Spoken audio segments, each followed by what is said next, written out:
शिव महापुराण की कथा वर्णन कर रहे हैं। श्रेष्ठ बुद्धि को भी अगर हमको चाहिए तो हमें शिव की आराधना करना। कोई कोई बच्चे ऐसे रहते हैं जो जन्म लेने के बाद उनका शरीर का विकास नहीं होता,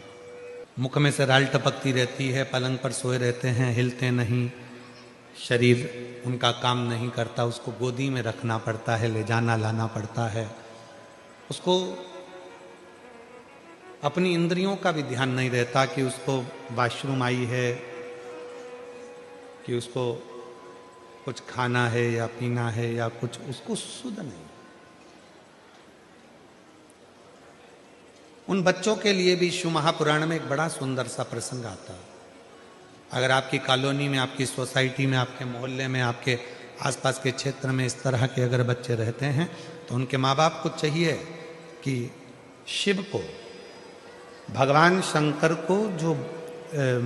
बेल होता है, बेल देखा है आप लोगों ने? इधर सूरत गुजरात में क्या बोलते हैं? बेला ही बोलते हैं।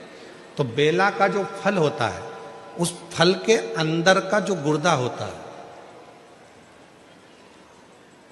फल के अंदर का जो गुर्दा होता है, उस गुर्दे को सुखाकर उसको बाद में जलाकर उसकी भस्म अच्छी पीस कर तैयार करो। और जिस दिन सोमवार की अष्टमी हो,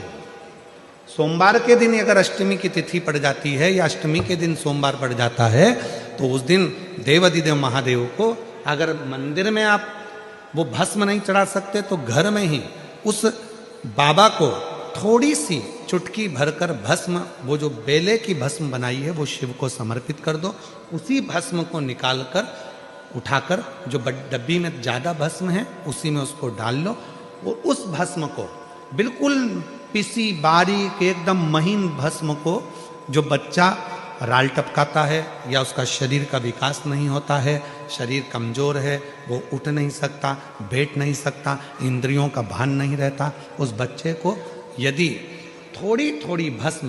प्रदोष समय के पहले, प्रदोष काल के पहले, शाम के समय के पहले अगर उस भस्म को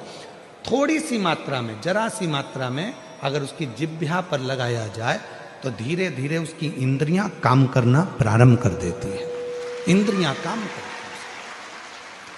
डॉक्टर का भी इलाज करवाओ, डॉक्टर को भी दिखाते रहो, क्योंकि डॉक्टर शिव का एक रूप मानते हैं शिव पुराण में, और साथ में